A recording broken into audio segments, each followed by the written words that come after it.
Today we were going to head up to Choppers to meet up with some of the Ducati people that we know that enjoy their Ducatis to the max. And I wanted to see Luciano. He was going to ride his 400 Ninja today, among other things. And we were going to do several other things that didn't pan out today, didn't play out the way we wanted to. In fact, the way it worked out, Luciano had to cancel his ride right in the middle of everything. And unfortunately, as things happen from day to day, it did not go exactly as planned. But the good news is I did get to spend some time thinking about changes I want to make to the MT-09 in the upcoming season. Now this morning, before we head out on the open road for a nice, hopefully a meetup too today, I don't know. The weather's going to play out. It's supposed to be a nice day. In the mid-70s, we're hoping that's going to work. But I do have some maintenance to do on this bike. What happened is the last couple times I've ridden it, because we've had a giant storm go through, the roads have been all full of mud and twigs and everything. I wanted to clean this up, put him away, and ride the R1 today. So I didn't want to let this sit any longer than necessary without cleaning it up, especially the back wheel. Now, more about that in a few minutes. And when I did the Ninja wheels, I made sure I bought enough gold pigment to mix gold paint in case I ever wanted to do another bike with gold wheels. So that one's in the bank. The other choice, and several people have mentioned to me, winter's coming, of course, in a couple of months. We'll be doing a set of custom wheels for the MT that they would look good black with a blue stripe. And I won't mention this person's name, but there actually was somebody who sent me a thing that they would look good in Kawasaki green. I won't say who that was. But anyway, we're going to be planning up our custom wheels for the MT very soon. And what I thought I'd do at some point in time, I have to make a decision. See, here's the whole issue. There's going to be a lot of hand labor to get this smooth. These cast wheels, and of course on a stock bike, any stock bike, that's true. This is many hours of hand sanding and getting out the ridge, the casting ridges. But ultimately, we're going to have a set of custom wheels over the winter. But here's the problem. I'm not settled in on what color it should be.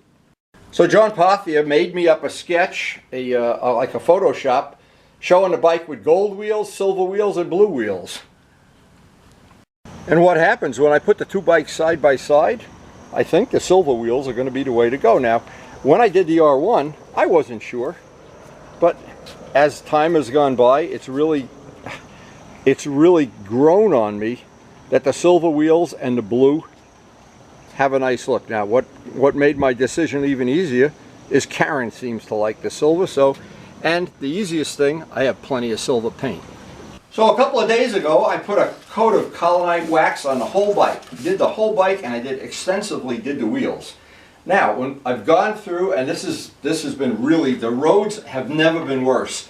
From that storm that went through, and the dust and crap on the road, and I just know, as I use the Meguiar touch-up wax, boy, this stuff comes right off.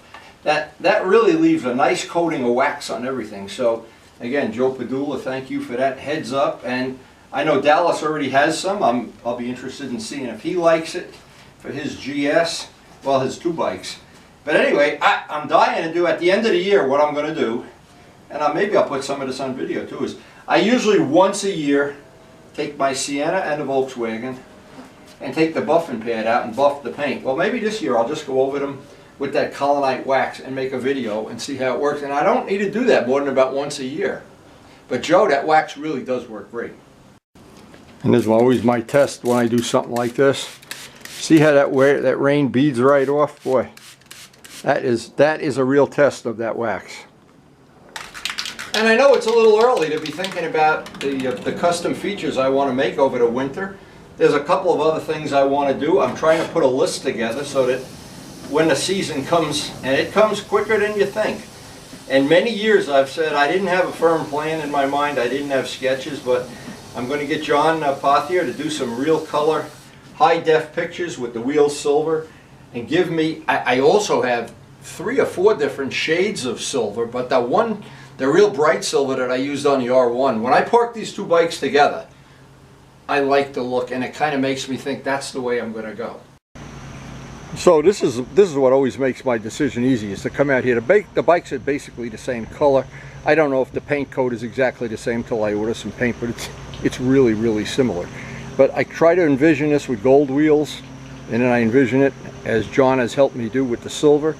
And actually Karen, when I do this, every time Karen goes for silver. So, and usually she's a lot smarter than I am when it comes to color choices. So my thought was the silver wheels are going to accent the exhaust, the silver writing, the stripe on the tank, and probably in the end I'll paint that little cover in the back blue or whatever, maybe silver, I don't know. But the silver wheels, as I look at them, see, this is what, when you have a project and you want to try to envision what is it going to look like, this is a good way to do it. So we got the MT-09 totally cleaned up, put away. Now we got to get the R1 ready for today's ride. And once you have a good coat of that Colonite wax on everything, just a quick cleanup with the Meguiars, and bike is ready to go in a matter of minutes. Okay guys, who's hungry today besides me?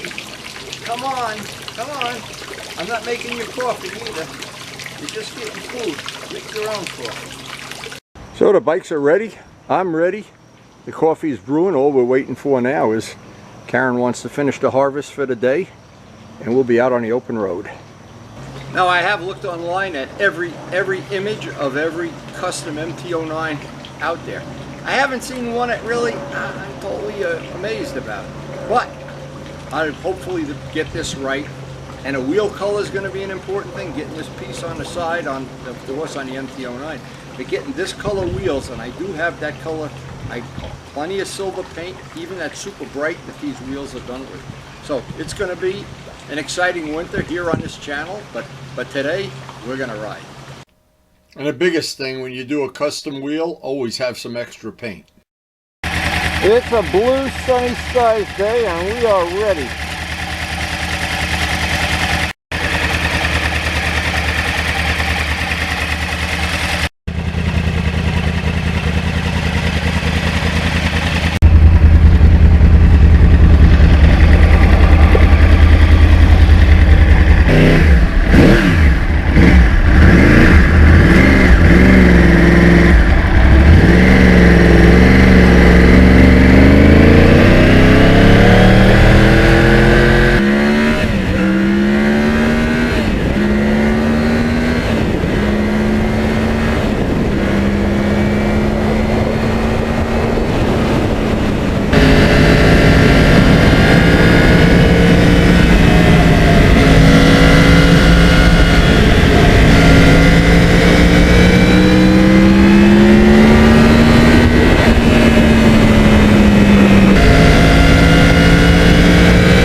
I use your picture on my website.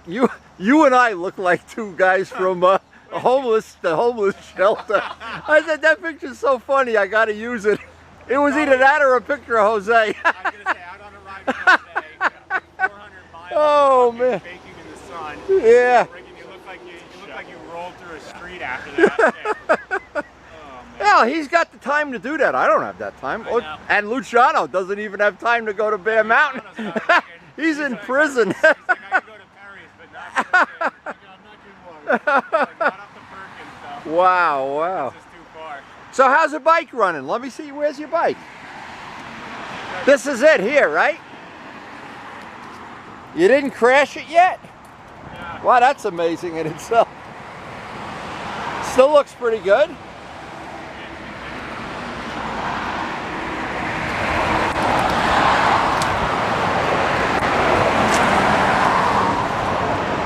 Yeah, it looks good. Oh, that's a new one. That's a new one. Yeah, that's the updated one. With this one, you only get parking tickets. You don't get the speeding tickets. Exactly. With mine, you get speeding tickets. I got two of the other ones. Oh, I God. got two of the other ones. I got tired of listening to the beep, so I said, okay, it's time to friggin'. How much are they now? I did 500 or 450. 5? Yeah, mine was 450. Yeah, something's about the same. It really didn't change the price. Yeah, They never go bad though. I know. I don't know anybody had one how to send it back. I got two of them in my two cars, but I just getting that point where I'm like, I might just get new ones for the cars too. This one's nice because you don't have to send it back. Looks good, baby. Looks good. So who's coming here? Anybody we know or? Mike DeMarco. I think you might have met him the last time we met here, but old. All right. Are we gonna see some wheelies here or what? All right. Windy. I'm like, You should get an MT-09. That's a lot of fun. And you can buy two of them for what that costs. You'll buy one for the track and one for your wife. Oh. Now, unfortunately, some people do not have the benefit of a Valentine radar detector, and the story ends right there. I think it's going to be. We all had our Luciano had his experience there. I had mine. Windy. Same thing. I'll be fine with the white so they won't see me. They'll fuck it up. You don't see on the plate at the back? Yes, down the road, they were like, oh, yeah. So I'll buy you to go. That's the best. Well, as many days happen, this was an unpredictable day. It didn't exactly turn out the way we originally started, but then it very seldom does. It didn't play out to everybody's benefit, but we all agreed on one thing: these new Valentine radar detectors, and this is the one on Brett's bike, and Bob has one of the brand new ones, and I may be getting one soon. The newer ones are definitely better than the older ones, which is what I have. And the older ones are better than having none at all. And I guess somewhere in the scheme of things, that's the lesson of the day. But I'm not sure. I have to find out if Jose has one of the brand new ones. Anyway, I can't predict the future of any of these things, but today was not a day that turned out the way we originally started. But we do try to share something motorcycle related almost every day. We are already starting to make hard plans and sketches and things for the MT-09 winter projects, even though we're still in the middle of the summer. But we do try to ride all seasons, and we try to ride with our friends as often as possible and share the excitement, share the adventures. Sometimes those adventures turn out great. Sometimes they don't turn out so great. But custom wheels, custom paint work, polishing up some parts, making some carbon fiber work, it's all part of the passion we share for motorcycling. And the people that are friends that have the Ducatis, they have a passion all their own for the love of Ducati and a love of the lore of Italian workmanship. And I guess we all enjoy just hanging out together and looking at each other's bikes and harassing each other. It's all in good fun. And as you get older, you really understand, and you understand it well. It's really, in the world of motorcycling, it's really about the friends you make along the way. Old men, old bikes, young hearts. And these rusty motorcycles, they have an uncanny knack of keeping you young long before your days are due, before you, I should say, sell-by date is there. Anyway, I enjoy editing the video, and thanks so much for watching.